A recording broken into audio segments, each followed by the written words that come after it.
عليكم ورحمة الله وبركاته. حمدا ومصليا أما بعد. أعوذ بالله من الشيطان الرجيم. يا أيها الذين آمنوا اتقوا الله ولتنظر نفس ما قدمت لغد واتقوا الله إن الله خبير بما تعملون. اگر ایک سوال کیا جائے کہ اللہ تبارک و تعالیٰ نے انسانوں کو جنوں کو پیدا کیوں کیا ہے، مقصد زندگی کیا ہے، تو جواب جو شریعت کی روشنی میں ہے وہ یہی ہے کہ اللہ تعالیٰ کی عبادت کرے۔ دوسرا سوال، کیا مقصد زندگی کا احساس ہم مسلمانوں کے پاس ہے؟ کیا واقعی اللہ تبارک و تعالیٰ کی عبادت کرتے ہوئے، اللہ تبارک و تعالیٰ کو راضی کرتے ہوئے ہمارے شب و روز گزر رہے ہیں؟ کیا واقعی ہم نے اپنے آپ کو قرآن کے حوالے کیا ہے؟ کہ ہم نے اپنے آپ کو اللہ کے رسول صلی اللہ علیہ وسلم کے فرامین کے حوالے کیا ہے؟ قرآن کا مطالعہ کریں گے، اللہ کے رسول صلی اللہ علیہ وسلم کی احادیث کا مطالعہ کریں گے تو جگہ جگہ پر حدیثیں یہ نقطہ پیش کریں گی، قرآن یہ انداز پیش کرے گا کہ مسلمانوں، جس مقصد کے ساتھ تمہاری پیدائش اس روئے زمین پر ہوئی ہے، اس مقصد زندگی کا احساس ہے کہ احساس نہیں ہے؟ بے شمار آیتیں ہیں، بے شمار احادیث ہیں۔ ایک موقع پر اللہ کے رسول صلی اللہ علیہ وسلم نے ایک الگ انداز میں لوگوں کو مقصد زندگی کا احساس دلایا تھا۔ اس حدیث کو سنتے ہیں۔ وعن البراء بن عازب رضی اللہ تعالیٰ عنہ قال كنا مع رسول الله صلى الله عليه وسلم في جنازة فجلس على شفير القبر فبكى حتى بل الثرى ثم قال يا إخواني لمثل هذا فأعدوا. رواه ابن ماجہ في ابواب الزہد۔ ابن ماجہ کے اندر یہ حدیث اسی طرح سے موجود ہے۔ راوی حدیث حضرت براء بن عازب رضی اللہ تعالیٰ عنہ، وہ فرماتے ہیں کہ نبی صلی اللہ علیہ وسلم کے ساتھ ہم ایک جنازے میں تھے، فجلس على شفير القبر فبكى، جنازہ تیار ہو رہا تھا، قبر کی کھدائی چل رہی تھی، اللہ کے رسول صلی اللہ علیہ وسلم قبر کے کنارے بیٹھ جاتے ہیں اور تصور کرتے ہیں مجھے بھی اس تنہائی میں آنا ہے، مجھے بھی لوگ یہاں پر دفنا کر کے چلے جائیں گے۔ اللہ کے رسول صلی اللہ علیہ وسلم اس خطرناک اور ہیبتناک جگہ کو دیکھ رہے ہیں، اور نبی صلی اللہ علیہ وسلم کا احساس کیا ہے؟ فجلس علی شفیر القبر فبکا، قبر کے کنارے بیٹھ جاتے ہیں، قبر کی تنہائی کو دیکھ کر کے، قبر کی خطرناکی کے بارے میں تصور کر کے نبی صلی اللہ علیہ وسلم روتے ہیں۔ کتنا روتے ہیں؟ حدیث کے الفاظ ہیں فبکا حتی بل الثری، نبی صلی اللہ علیہ وسلم اتنا روتے ہیں کہ زمین تر ہو جاتی ہے، زمین بھیگ جاتی ہے، اور روتے روتے اللہ کے رسول صلی اللہ علیہ وسلم نے فرمایا تھا یا اخوانی لمثل ھذا فاعدوا، میرے بھائیوں مقصد زندگی سامنے ہونا چاہیے، لمثل ھذا فاعدوا، اسی قبر کی تیاری کیجئے، اسی تنہائی کی تیاری کیجئے جہاں پر ہر شخص کو تنہا آنا ہے، قبر میں تنہا اپنے لوگ دفن کر کے چلے جائیں گے، کیا باپ، کیا بیٹا، کیا دوست احباب، سارے کے سارے منومن مٹی کے اندر دفنا کر کے واپس چلے جائیں گے۔ قبر کی تنہائی میں اگر ساتھی ہوگا تو شریعت مطہرہ کے مطابق کیا ہوا عمل ساتھی ہوگا۔ اے میرے بھائیو، اس قبر کی تنہائی کے لیے کوشش کیا کیجیے۔ قرآن سورہ حشر آیت نمبر 18 میں اللہ تبارک و تعالیٰ احساس دلاتا ہے ایمان والوں کو۔ اللہ تعالیٰ فرماتا ہے یا ایھا الذین آمنوا اتقوا اللہ ولتنظر نفس ما قدمت لغد، اے ایمان والو، اے وہ لوگوں جنہوں نے اللہ پر ایمان لایا ہے، اللہ کے رسول صلی اللہ علیہ وسلم پر ایمان لایا ہے، اللہ کی کتابوں پر ایمان لایا ہے، اے ایمان والو اتقوا اللہ، اللہ سے ڈرو، اللہ کا خوف پیدا کرو، تقوی حاصل کرو، وَلْتَنْظُرْ نَفْسٌ مَّا قَدَّمَتْ لِغَدٍ، اور ہر شخص اپنے آپ کا محاسبہ کرے، اپنے بارے میں سوچے میرے دن گزر رہے ہیں، میری راتیں گزر رہی ہیں، وَلْتَنْظُرْ نَفْسٌ مَّا قدمت لغد، قیامت کے دن کی تیاری کے لیے وہ کیا عمل کر رہا ہے، میدان محشر میں کامیاب ہونے کے لیے وہ کیا عمل کر رہا ہے، میدان محشر کی گرمی سے بچنے کے لیے وہ کیا عمل کر رہا ہے، میدان محشر میں اللہ تبارک و تعالیٰ کے سامنے جو سوالات کیے جانے ان سوالات کا صحیح جواب دینے کے لیے وہ کیا عمل کر رہا ہے۔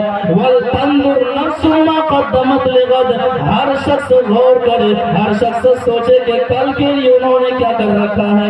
وَاتَّقُوا اللَّهَ، اے ایمان والو اللہ سے ڈرتے رہنا، اللہ کا خوف کھاتے ہوئے زندگی گزارنا۔ إِنَّ اللَّهَ خَبِيرٌ بِمَا تَعْمَلُونَ، اللہ تبارک و تعالیٰ تمہارے اعمال سے باخبر ہے۔ اسی طرح سے مقصد زندگی کا احساس، اللہ کے رسول صلی اللہ علیہ وسلم جن کے اگلے پچھلے سارے گناہ معاف، قیامت کے دن اللہ کے رسول صلی اللہ علیہ وسلم کو سب سے پہلے سفارش کی اجازت دی جائے گی۔ جنت کا دروازہ اس وقت تک نہیں کھولا جائے گا جب تک محمد صلی اللہ علیہ وسلم کھولنے کے لیے جنت کا دروازہ کھٹکھٹائیں گے نہیں۔ لیکن قیامت کے دن کا احساس کیا ہے، ایک حدیث سے سمجھتے ہیں۔ حدیث وعن عبد الله بن مسعود رضي الله تعالى عنه قال لي رسول الله صلى الله عليه وسلم اقرأ علي القرآن، قلت يا رسول الله أقرأ عليك وعليك أنزل، قال فإني أحب أن أسمعه من غيري، قال فقرأت عليه سورة النساء حتى أتيت فكيف إذا جئنا من كل أمة بشهيد وجئنا بك على هؤلاء شهيدا، قال أمسك فإذا عيناه تذرفان، رواه البخاري في كتاب التفسير۔ بخاری شریف کے اندر یہ حدیث اسی طرح سے موجود ہے۔ راوی حدیث حضرت عبداللہ بن مسعود رضی اللہ تعالیٰ عنہ، وہ فرماتے ہیں ایک موقع پر نبی صلی اللہ علیہ وسلم نے کہا کہ ابن مسعود مجھے قرآن پڑھ کر کے سناؤ۔ کہتے ہیں اللہ کے رسول صلی اللہ علیہ وسلم اقرأ علیک وعلیک انزل، قرآن نازل آپ پر ہوا ہے، میں پڑھ کے سناؤں؟ کہا میں چاہتا ہوں کہ میں دوسروں سے قرآن سنوں۔ ایک نقطے کا پتہ چلتا ہے قرآن کا پڑھنا بھی ثواب ہے اور قرآن کا سننا بھی ثواب ہے۔ اب مجھے قرآن پڑھ کر کے سناؤ۔ حضرت عبداللہ بن مسعود رضی اللہ تعالیٰ عنہ فرماتے ہیں میں نے سورہ نساء کی تلاوت نبی صلی اللہ علیہ وسلم کے سامنے شروع کر دی۔ سورہ نساء آیت نمبر 41 پر پہنچا، جس آیت کے اندر نبی صلی اللہ علیہ وسلم کو قیامت کے دن کی ذمہ داری یاد دلائی جاتی ہے۔ وہ آیت کیا ہے؟ اللہ تبارک و تعالیٰ فرماتا ہے فَكَيْفَ إِذَا جِئْنَا مِن كُلِّ أُمَّةٍ بِشَهِيدٍ وَجِئْنَا بِكَ عَلَى هَؤُلَاءِ شَهِيدًا، اے نبی صلی اللہ علیہ وسلم قیامت کے دن آپ کا کیا معاملہ ہوگا؟ اے نبی صلی اللہ علیہ وسلم قیامت کے دن آپ کا کیا عالم ہوگا؟ فَكَيْفَ إِذَا جِئْنَا مِن كُلِّ أُمَّةٍ بِشَهِيدٍ، ہر امت سے قیامت کے دن ہمارے گئے گواہ کو بلائیں گے، گواہی دینے والے کو بلائیں گے۔ وَجِئْنَا بِكَ عَلَى هَؤُلَاءِ شَهِيدًا، اور اے نبی صلی اللہ علیہ وسلم ان تمام گواہوں پر آپ کو گواہ بنائیں گے۔ قیامت کے دن یہ ذمہ داری صرف اور صرف آپ کو دی جائے گی۔ آپ کا اس وقت کیا معاملہ ہوگا، آپ کا اس وقت کیا عالم ہوگا؟ یہ آیت مقصد زندگی کا احساس، قیامت کے دن کا احساس نبی صلی اللہ علیہ وسلم کو دلاتی ہے۔ نبی صلی اللہ علیہ وسلم کے سامنے قیامت کا منظر گردش کرنے لگتا ہے۔ نبی صلی اللہ علیہ وسلم کے سامنے قیامت کی حالات بھی گردش کرنے لگتی ہے۔ عبداللہ بن مسعود رضی اللہ تعالیٰ عنہ سے لمحہ پہلے کہہ رہے ہیں کہ ابن مسعود قرآن سناؤ، لیکن جب ذمہ داری والی آیت سے گزرتے ہیں کہتے ہیں کہ عبداللہ بن مسعود بس کیجئے، اب آگے سننے کی طاقت نہیں رہ گئی ہے، اب آگے سننے کی طاقت نہیں رہ گئی ہے۔ صحابی رسول فرماتے ہیں فَإِذَا عَيْنَاهُ تَذْرِفَانِ، جب میں نے نظر اٹھا کر کے محمد صلی اللہ علیہ وسلم کو دیکھا، میں کیا دیکھتا ہوں کہ نبی صلی اللہ علیہ وسلم زار و قطار رو رہے ہیں۔ قیامت کے دن کے احساس نے محمد صلی اللہ علیہ وسلم کو رلا دیا ہے۔ قیامت کے دن کی ہولناکی نے محمد صلی اللہ علیہ وسلم کو رلا دیا ہے۔ قیامت کے دن کی جواب نہیں نے محمد صلی اللہ علیہ وسلم کو رلا دیا ہے۔ قیامت کے دن کی ذمہ داری نے محمد صلی اللہ علیہ وسلم کو رلا دیا ہے۔ کہاں ہے ماننے والے، کہاں ہے نبی صلی اللہ علیہ وسلم کی امت؟ احساس ہے ہمارے پاس، ہمیں مرنے کے بعد حساب دینا ہے، یہ احساس ہے ہمارے پاس؟ یہ حدیث کو سامنے رکھیے اور مسلم معاشرہ کا جنازہ لیجئے۔ شراب پینے والے آپ کو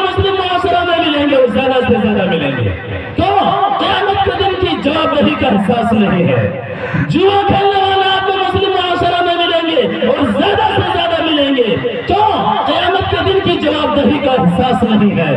حرام کھانے والے، اپنے بھائی کو لوٹنے والے، اپنے بھائی کو پریشان کرنے والے، دوسروں کی زمین و جائیداد پر غلط طریقے سے نظر رکھنے والے آپ کو مسلم معاشرہ میں ملیں گے۔ کیوں؟ قیامت کے دن کی جواب دہی کا احساس نہیں ہے۔ کیا عام، کیا خاص؟ اور مجھے کہنا دیا جائے، علماء کا ایک طبقہ ایسا بھی ہے جن کے پاس بھی حقیقی معنوں میں قیامت کے دن کی جواب دہی کا احساس نہیں ہے۔ چندے ہوتے ہیں اور رسیدیں کٹتی ہیں، لیکن ان پیسوں سے ان کے گھر کے چولہے چلتے ہیں، ان کی اولادوں کے کپڑے خریدے جاتے ہیں، اور جس نام سے اس مدرسے کے نام پہ چندے کیے جاتے ہیں وہ مدرسہ صرف رسید کے اوپر لکھا ہوتا ہے، زمینی طور پر کوئی مدرسہ نہیں ہوتا ہے۔ کیوں؟ قیامت کے دن کی ذمہ داری کا احساس نہیں ہے، مقصد زندگی کا احساس ہے ہمارے پاس۔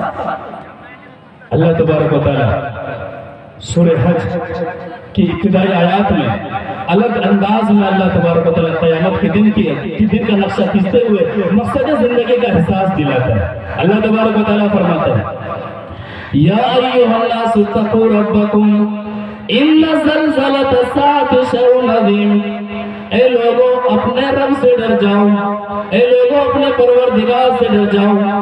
ان زلزلۃ الساعۃ شیء عظیم، یقیناً قیامت کے دن کا زلزلہ، قیامت کے دن کا جو معاملہ ہوگا بڑا خطرناک معاملہ ہوگا، بڑا ہولناک معاملہ ہوگا۔ کیا ہوگا؟ کیسا معاملہ ہوگا؟ یوم ترونہا تذہل کل مرضعۃ عما ارضعت، جس دن تم دیکھو گے کہ دودھ پلانے والی مائیں اپنے دودھ پیتے بچے کو بھول جائیں گی۔ وتضع کل ذات حمل حملها، اور حمل والیاں حمل کو ساقط کر دیں گی۔ وتری الناس سکارى وما هم بسکارى، اور تم دیکھو گے کہ لوگوں کو دیکھنے میں ایسا محسوس ہوگا کہ یہ لوگ بھنگ پیے ہوئے ہیں، یہ لوگ نشہ کیے ہوئے ہیں۔ وما هم بسکارى، حالانکہ نشے کا معاملہ نہیں ہوگا، نشہ نہیں کیے ہوئے ہوں گے۔ ولیکن عذاب اللہ شدید، اللہ تبارک و تعالیٰ کا عذاب اتنا سخت ہوگا، اللہ تبارک و تعالیٰ کا معاملہ اتنا سخت ہوگا کہ لوگ بے چین ہوں گے، بے قرار ہوں گے۔ مقصد زندگی کا احساس یہ آیت دلاتی ہے کہ مسلمانوں، زندگی ملی ہے تو یہ سمجھ کر کے زندگی گزاریے، مرنا ہے، قبر کا معاملہ ہے، تنہا وہاں پر حساب کتاب کا معاملہ ہوگا، حشر کا معاملہ ہے، تنہا وہاں پر حساب کتاب کا معاملہ ہوگا، جہنم سے بچنے کا معاملہ ہے، وہاں پر تنہا آپ کی کامیابی کا دار و مدار آپ کے اعمال پر ہوگا، جنت میں جانے کا معاملہ ہوگا۔ مقصد زندگی کا احساس اگر نہیں ہے، یوں ہی جانوروں جیسی زندگی ہماری گزر رہی ہے، صبح ہو رہی ہے، شام ہو رہی ہے، عمر یوں ہی تمام ہو رہی ہے، کھا رہے ہیں، پی رہے ہیں، عیش کر رہے ہیں، نہ عبادت سے ہمیں کوئی مقصد ہے، نہ خوف خدا سے ہمیں کوئی مقصد ہے، نہ قیامت کے دن کا احساس سے ہمیں کوئی مطلب ہے۔ یاد رکھیے، مقصد زندگی میں ہم ناکام ہیں، ہم ایک مردہ ہیں، ایک چلتی پھرتی لاش کے سوا ہم کچھ بھی نہیں ہے۔ لہذا ضرورت اس بات کی ہے کہ مقصد زندگی کا احساس ہماری زندگی میں ہو۔ ہمارا دل زندہ ہے تو ہم زندہ ہیں، ہمارا دل مردہ ہو چکا ہے، یقین مانیے ہم مردہ ہیں، ہم ایک چلتی پھرتی لاش کے سوا کچھ بھی نہیں ہے۔ میرا وقت ختم ہو چکا ہے، دعا کرتے ہیں کہ اللہ تبارک و تعالیٰ ہمیں مقصد زندگی کو سامنے رکھتے ہوئے زندگی گزارنے کی توفیق عطا فرمائے۔ پروردگارا، جو لوگ قرآن حدیث سے دور ہو کر کے دنیا ہی کو سب کچھ سمجھتے ہوئے زندگی گزار رہے ہیں، پروردگارا دنیا کو دارالعمل سمجھتے ہوئے، آخرت کی تیاری کرتے ہوئے، قبر میں کامیابی کی تیاری کرتے ہوئے، حشر میں کامیابی کی تیاری کرتے ہوئے ہمیں زندگی گزارنے کی توفیق عطا فرما۔ پروردگارا، جامعہ محمدیہ جو کہ ہمارا مادر علمی ہے، جہاں سے ہم نے بولنا سیکھا ہے، جہاں سے ہم نے لڑکھڑاتی زبان کو سنبھالنا سیکھا ہے، پروردگارا اس جامعہ کو شاد رکھے، آباد رکھے، دورے ماضی کے اوراق کو پروردگارا پھر سے پلٹا دے، بلکہ اس سے بہتر جامعہ کا مستقبل ہو۔ جامعہ کا مستقبل کو اللہ تبارک و تعالیٰ تابناک بنائے اور روشن بنائے، آمین یا رب العالمین۔ والسلام علیکم ورحمۃ اللہ وبرکاتہ۔ اب آپ کے سامنے